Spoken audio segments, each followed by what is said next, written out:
It is time for the next episode for your Out of the Park 22 Phillies. Here we are in the winter of 2025. It's December 26th.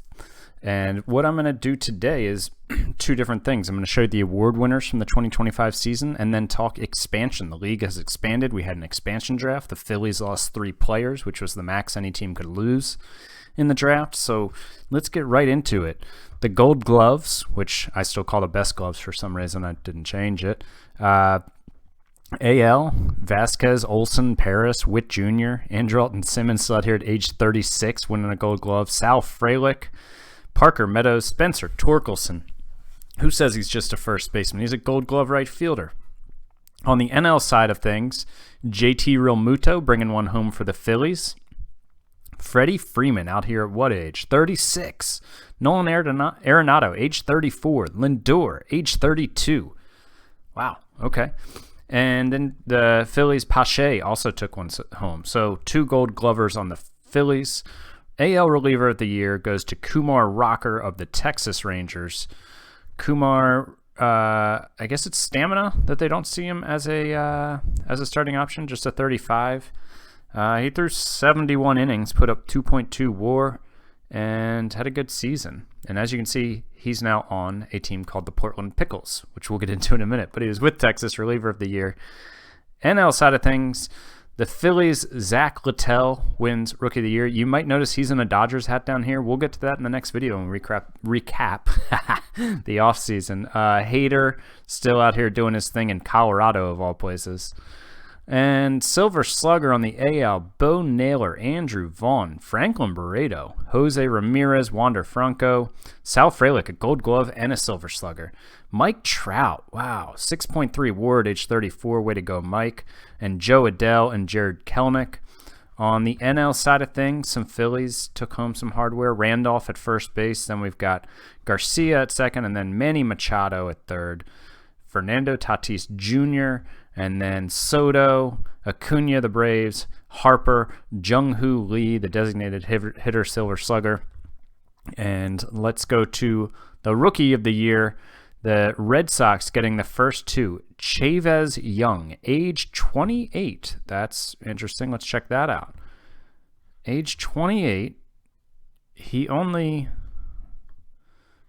Wait. Oh, okay, I'm on splits. Okay. So he only played in 84 games, but he put up 2.2 WAR. He was just kind of a career minor leaguer, and all of a sudden he broke out. In real life, he was a 39th round pick from the Jays, and he got traded this year to the Red Sox. Wow. And he wins the Rookie of the Year. And then the Red Sox had this guy as well, free agent signing in 2025. He's 31. So the Red Sox with 2 very old rookies. This guy came into the league in 2025 was his rookie year. And yeah, okay, cool. All right, 2 very old players winning Rookie of the Year. And then on the NL side, Robert Moore wins it. And he was the 10th overall pick in 2023. He came up and he put up 3 WARs, a 102 WRC plus. Played a good second base, I guess. But made the jump after just 5 games in AA. 2024, he spent at rookie ball in A. And then who else got first place votes? This guy, Luis Banuelos, purchased from Agua, 5/28/24. Number 26 prospect in baseball. Man, this was a weak year for Rookie of the Year. I mean, he only put up 2 WAR and an 87 WRC plus. And Brandon Gonzalez put up 0.9 WAR and a 108 WRC plus. Yeah, he was a 3rd overall pick in 2024. Very weak year for rookies. The Phillies didn't have anybody up there. Manager of the Year in the AL was Gerald Hall of the Tigers. It's his 2nd year with the Tigers, 2nd year as a manager, and he did the thing. The guy from D.C., still just 37 years old. Girardi bringing it home for the Phillies. Cy Young Jr. Man, I've heard of I've not heard of most of the guys. The guys that I have heard of, Emerson Hancock, Skubal, a few, Ian Hamilton, are generally not hugely established pitchers in the major leagues at this point. They're still pretty young. So that's different than the NL, where a lot of them are guys that still know. So this guy at 24 won the Cy Young, 147 innings, 4.3 WAR. He wasn't in a starter the whole year. He only made 22 starts. Wow. Okay. Tyler Thomas also got some first place votes, 30 years old with Texas. And that was like his first year that he's been a full-time starter. NL, Aaron Nola brings it home. Segovia got a bunch of first place votes. Pablo Lopez, Trevor Rogers of the Marlins, 4 first place votes. Then Alcantara and Barrios are up here. Justice Sheffield. So our whole rotation got votes. But Nola takes home his second Cy Young of the Sim with 4.4 WAR, 6 R WAR, 3.14 ERA. And let's see, 187 strikeouts in 189 innings. So congrats to Aaron Nola. AL MVP was Wander Franco. And then Vaughn, Trout, Ramirez, Torres rounds out the top 5. NL, Juan Soto takes it home.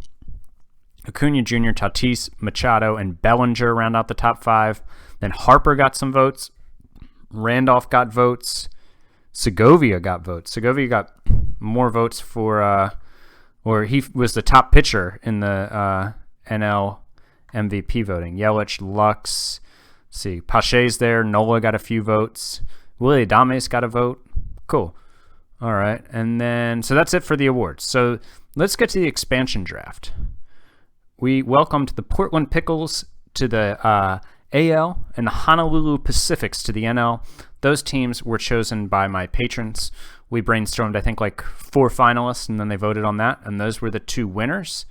And let's see, are they showing up in the standings yet? Yeah, okay. So, yeah, Portland, the AL, Honolulu, and the NL. Let's look at their rosters real quick. Dalton Varsho was the first pick in the draft. And he's been an all-star twice, 22 and 24. He was an all-star. And he put up 2.2 WAR in just 99 games last year. He's 28. He's under contract for 3 more years. And it's a decent contract. It's not terrible. Pretty good, pretty solid guy to bring in. And so let's go ahead and meet the team. Look at it this way. You can see, just towards the bottom in most everything. Bobby Dahlbach is there. Taylor Walls. Josh Stowers. Matt Vierling. Beck Way, who was a Philly last year, but he was not picked from our team. We traded him. But Brett DeGoss was picked from our team, which was a little disappointing. I was looking for him to be possibly my 5th starter or longman, depending on what deals I made. He was definitely going to be a piece of my bullpen, but I chose to protect a few prospects over him, hoping that he would make it through, but alas, he did not. And the biggest disappointment here was that Chris McMahon got picked. Reliever who I think had the potential to start. Now, he is 26, so he was another guy who I knew might get taken, but I was hoping at his age, I was willing to expose him over like 22-year-old prospects of mine. So disappointing. This stuff I think is only a 60 when he's a starter, but 3+ pitches. I think he's a good pitcher, and he is just 26. He was the one guy. He was kind of my 26th guy. You could protect 25, and I think there were 147 players I could pick from. I stayed with the standard, any guy with over 3 years of pro service. Now, not MLB service, but pro service. So any guy who had been drafted 3 or more years ago was available. So, McMahon, I hated to leave him unprotected, and I can, hindsight 2020, I would have liked to have had him, but in the end, he was a 5th starter / longman for me this year. Maybe not even on my team, possibly, depending on how my bullpen shakes out. But so we lost DeGoss and McMahon. See, he's in long relief even for the expansion team. He's not even in their rotation, which is surprising. But they got some good players. Antoine Kelly looks like a decent player. They're not going to be a good team, but I think they have some decent players. They're not a total embarrassment. So now the Portland Pickles out in Portland, Oregon. They need to sign some pitchers, obviously, but Kumar Rocker, they've got him. Let's go to meet the team here. And you can see, Kyle Lewis, they got Kyle Lewis put up 3 WAR last year. He's 30 now, and he's got 2 years of team control left. And he'd been horrendous for the 2 years before that. Wow, really bad. You'll notice Nick Maton's name is here. He got picked.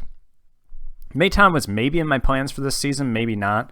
Pretty easy decision to leave him unprotected. At best, he was a utility infielder for me, but being left-handed, I needed more righty bats on my bench, so he was kind of a fringe guy for me. It's disappointing to see him go. As a fake O's legend for me, I really liked having him on my team again this year, even though he didn't pan out as well. But yeah, Nick Maton went to the Portland Pickles, and those were the 3 guys that we lost. William Contreras will be their catcher, and their number 1 starter is who? Tyler McGill. Is this the guy with the Mets in real life right now? Yeah. Okay.